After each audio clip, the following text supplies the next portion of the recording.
সম্মানিত বিশেষ অতিথিবৃন্দ, এই অনুষ্ঠানের আয়োজকবৃন্দ, সবাই যোগ করতে পারে। আমার সামনে পাশে উপস্থিত ফারুক ভাই আছে, রুবেল ভাই আছে, সবাই এড করতে পারবে, কিন্তু অ্যাপ্রুভ দিয়ে দিবে অ্যাডমিন। বিশিষ্ট ব্যক্তিবৃন্দ, ভাই ও বোনেরা, আসসালামু আলাইকুম। প্রধান অতিথি হওয়ার বিড়ম্বনা অনেক। সবার শেষে তখন দাঁড়াতে হয় যখন বক্তৃতা শুনতে শুনতে সবাই ক্লান্ত, ভারাক্রান্ত। আপনারা জানেন যে বসন্তকাল যখন প্রায় শেষ, সেই সময় চাপা ফুল ফোটে, চম্পা। সেই চম্পার দুঃখে কবি লিখেছিলেন যে আমারে ফুটিত হলো বসন্তের অন্তিম নিঃশ্বাসে, আমি চম্পা। প্রধান অতিথির অবস্থা অনেকটা সেরকম। সবাই যখন সবাই চলে যাওয়ার অপেক্ষায়, সেই সময় প্রধান অতিথি বক্তব্য। তারপরেও ধন্যবাদ যে আপনারা আমাকে সম্মানিত করেছেন প্রধান অতিথি হিসাবে। যদিও ইসলামপুর উপজেলা সমিতিতে আমার কোনো অবদান নাই, আমি এই সমিতির প্রতিষ্ঠা বা উন্নয়নে আমি কোনো অবদান রাখার সৌভাগ্য অর্জন করিনি। সম্ভবত ভবিষ্যতে করতে পারি এই ভরসায় আপনারা আমাকে সম্মানিত করেছেন। আপনাদের ভরসায় যাতে থাকে সেজন্য আমি চেষ্টা করবো, এই পর্যন্ত বলতে পারি। আমি খুবই লজ্জিত যে এখানে ইসলামপুর উপজেলার যেসব বিশিষ্ট মানুষরা আছেন, ভাই ও বোনেরা, তাদের অনেকেই আমি চিনি না। এটা লজ্জার বিষয় আমার জন্য, কিন্তু সত্য কথা। আমি শ্রমিক আন্দোলন করেছি, আমি রাজনীতি করেছি, কিন্তু আমি এলাকায় কখনো নির্বাচন করতেও যাই নাই। অন্য সামাজিক কার্যক্রমেও আমি খুব জড়িত হই নাই। আর 1963 সালে আমি ইসলামপুর হাই স্কুল থেকে এসএসসি পাস করে চলে এসেছি। ফলে ইসলামপুরের অনেক বিশিষ্ট মানুষের সঙ্গে, বিশেষ করে যাদের বয়স কম, তাদের সঙ্গে আমার যোগাযোগ হয়, পরিচয় হয়। আমার জানা মতে একমাত্র হালিম ভাই ঘোটাইল হাই স্কুল থেকে পাস করেছেন। আমি ইসলামপুর থেকে জলিল মাস্টার বলে একজন জামালগঞ্জ গার্লস হাই স্কুলের হেডমাস্টার ছিল, এখন ইসলামপুরে থাকে, ও আমার একসাথে পড়তাম। আর যারা একসাথে পড়তাম এর মধ্যে বিভিন্ন ইসলামপুরের বিভিন্ন গ্রামের সব ছেলে মেয়েরা ছিল, কিন্তু আর কেউ আছে বলে আমার জানা নাই। আমার এই যে লজ্জাবোধ যে আমি আপনাদেরকে চিনতে পারি নাই, চিনি না, সেটা আমাকে উদ্দীপ্ত করবে যাতে আগামী দিনে আপনারা আমাকে চিনতে পারেন, আমি আপনাদেরকে চিনতে পারি। আমি এই সমিতির নবনির্বাচিত কমিটিকে আন্তরিকভাবে স্বাগত জানাই। আমি আশা করি যে তারা তাদের উপর যে অর্পিত দায়িত্ব সেটা যথাযথভাবে পালন করার চেষ্টা করবে। আল্লাহর মেহেরবানিতে আশা করি তারা সফল হবে। বিগত কমিটিকে ধন্যবাদ যে তারা তাদের দায়িত্ব পালন শেষে একটা এরকম চমৎকার সম্মেলনের মাধ্যমে তারা দায়িত্ব হস্তান্তর করার গুরু দায়িত্ব পালন করেছেন, তাদেরকে ধন্যবাদ। আমরা ইসলামপুরের যারা মানুষ, অধিবাসী, সত্য বলতে কি বলুন, আমাদের গৌরব করার কি এমন অবশিষ্ট আছে? ইসলামপুর একসময় কাঁসার বাসনের জন্য বিখ্যাত ছিল, আছে কি?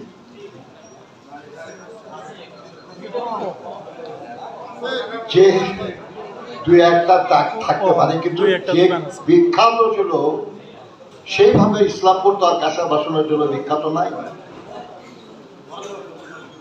বাহাদুরাবাদ ঘাট গোটা ভারতবর্ষে বিখ্যাত ছিল। সেখান দিয়ে জাহাজে করে মালগাড়ি পারাপার করা হতো। ব্রিটিশ রেলওয়েতে এটা একটা বিশেষ নাম, বন্ধ হয়ে গেছে। বাবু ভাই বলেছেন যে 150 বেডের হাসপাতাল হয়েছে, এটা উন্নতি, নিঃসন্দেহ। কিন্তু সারা দেশ তো দূরের কথা, গোটা জামালপুরের কি শ্রেষ্ঠ হাসপাতাল আমাদের ইসলামপুরের হাসপাতাল? ইসলামপুরের একটা হাই স্কুল, একটা মাদ্রাসা, একটা কলেজ আছে কি যে সারা দেশ কিংবা অন্তত জামালপুর জেলায় 1 নম্বর? আমাদের ইসলামপুরের যারাই ছেলে মেয়েরা লেখাপড়া করছে তারা কি সারা দেশে এমন ভালো রেজাল্ট করেছে সম্প্রতি যে যেটা নিয়ে আমরা গৌরব করতে পারি? অর্থাৎ যমুনা এবং ব্রহ্মপুত্রের ভাঙ্গনে বিশ্ব মানুষের হাহাকার এবং তাদের দীর্ঘশ্বাস ছাড়া অনুভব করার মতো উল্লেখযোগ্য কি আছে?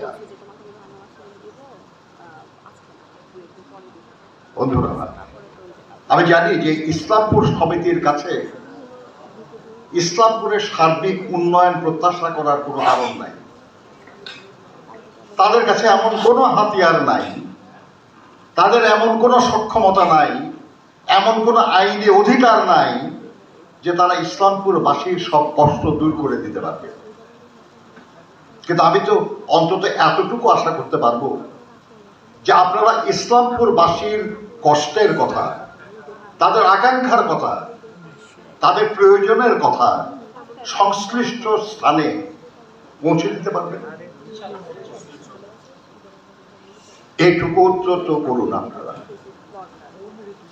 এরপরে যাদের সক্ষমতা আছে, যতটুকুই আছে, তারা চেষ্টা করবে সেটাকে এগিয়ে নেওয়া। আমি কোনো রাজনীতির কথা বলছি না, ইসলামপুর সমিতি কোনো রাজনৈতিক সংগঠন না। কে কোন রাজনৈতিক দল সমর্থন করেন না করেন,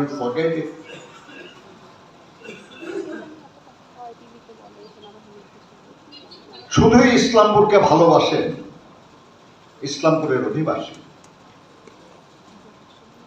এটাই সবচেয়ে বড় পরিচয়। আর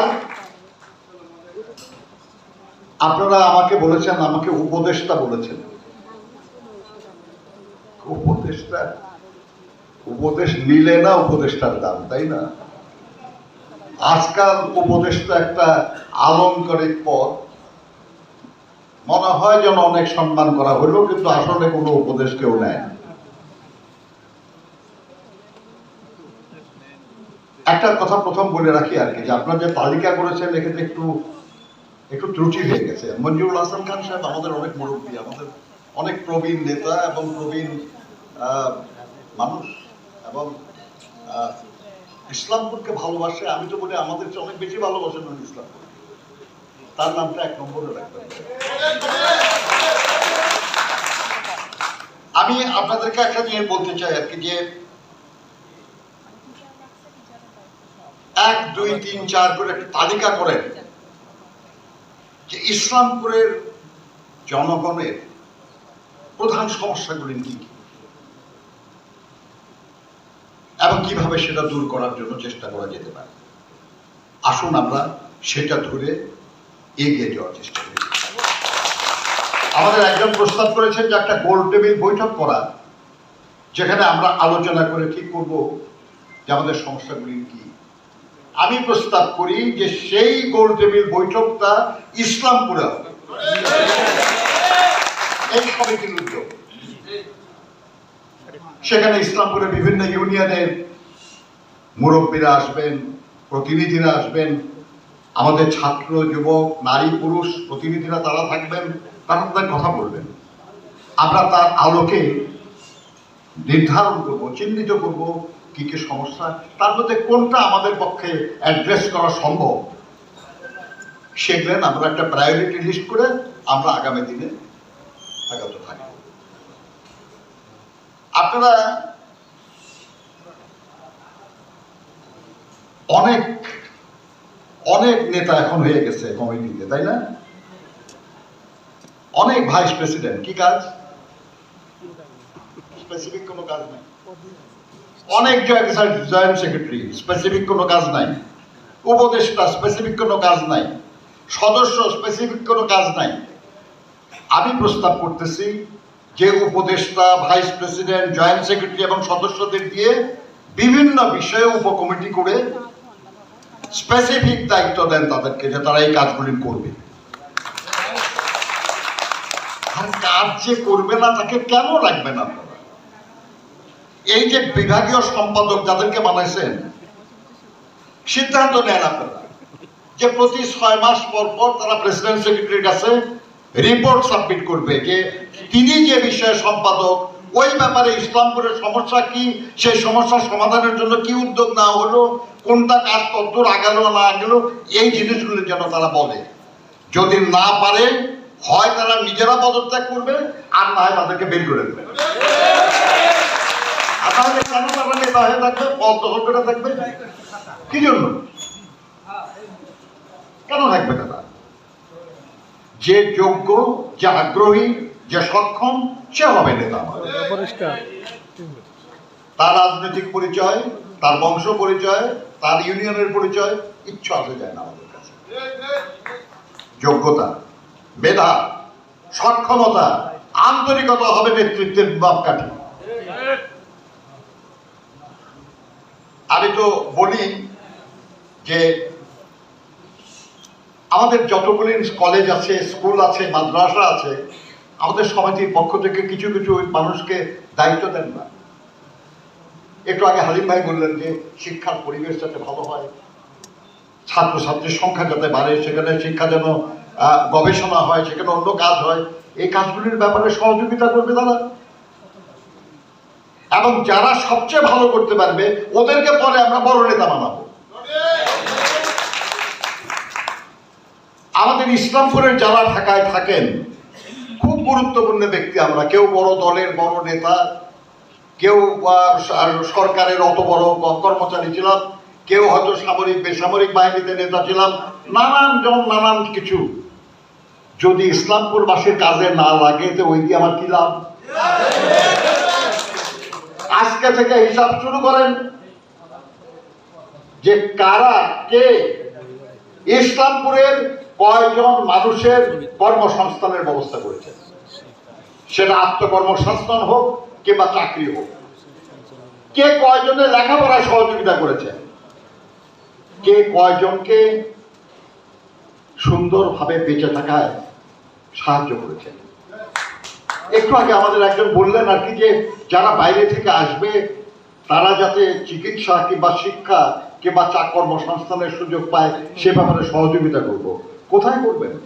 ইসলামপুর সমিতি তো কোনো অফিসও নাই। চলেন এখন থেকে চেষ্টা করি যে আমাদের একটা ঠিকানা হোক, যেখানে এসে আমাদের খুঁজতে পারবে তারা, তাই না? এবং চেষ্টা করেন যে ওখানে একটা হোস্টেলের মতো করা যায় কিনা, 5-7-10 জন তো থাকতে পারে।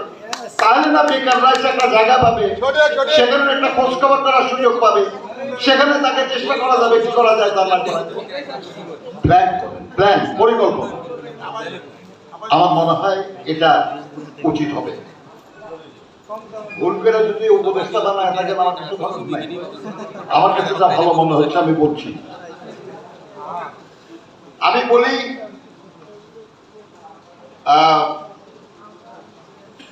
দেখলেন অসম্ভব কোনো কিছু বলছি না, কিন্তু সম্ভব। আমরা সবাই মিলে যদি চাই তাহলে সম্ভব।